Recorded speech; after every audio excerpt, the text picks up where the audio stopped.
I'm honestly trying not to be negative about the fights last night because I know there were some decent scraps, right? But as far as like Alfredo Angulo, Sean Porter, Deontay Wilder are concerned, and even to a lesser but still significant degree, Leo Santa Cruz as well. All these fights. Uh, okay. The Angulo fight. It was a pretty fucking good scrap, right? But it just shouldn't have been. It just should not have been that difficult for Angulo. We always talk about Angulo's power and stuff, but I mean, if he really, really, really had power, don't you think Silva would have been out of there? If he really had power, this was like a foreshadowing of things to come, in my opinion. Angulo just could not get him out of there. So, and he ended up getting hit a lot in the process. Angulo was not really going to be able to compete with the likes of, say, Trout, for instance, in their division. It's just not going to happen. I mean, he will get beat the fuck down against a guy like Trout. Uh, even even I would expect what Lara and Martirosyan. I would expect those guys to whoop Angulo. I would expect that right now. I mean, yeah, maybe Silva was just that tough, but I mean, come on, guys. Come on. And Porter, I mean, I don't know. Again, I thought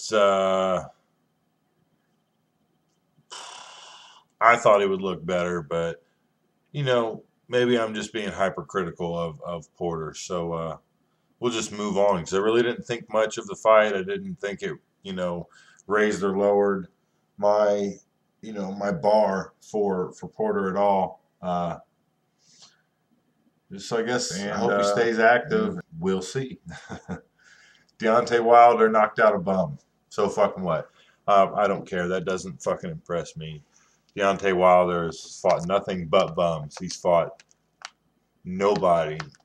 And oh man, I think he looks goofy a little bit trying to fight. I think the first real fighter that comes along is really gonna beat Wilder down. I'm just not that excited about him.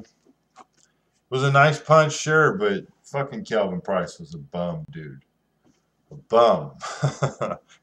So I don't know. I just can't get up for a fight like that. So it is what it is there. I guess the biggest two fights, the Donaire fight and the Khan fight, just as planned. Khan could have, in my opinion, should have probably got a KO early on, but earlier, I mean, I don't count this as a KO. It was a technical knockout.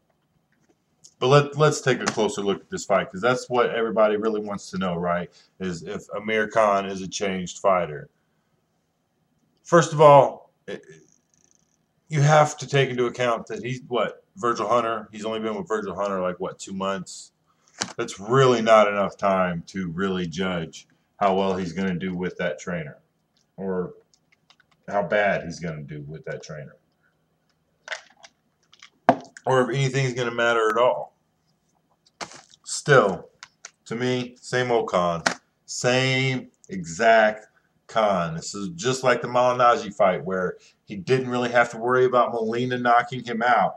So he could take some more risks. So he could look really good at times. And at times he did look really good. At other times I just kept thinking to myself, he's still getting fucking hit. If Molina had any more power to him at all, he really would have fucking hurt Khan, especially early.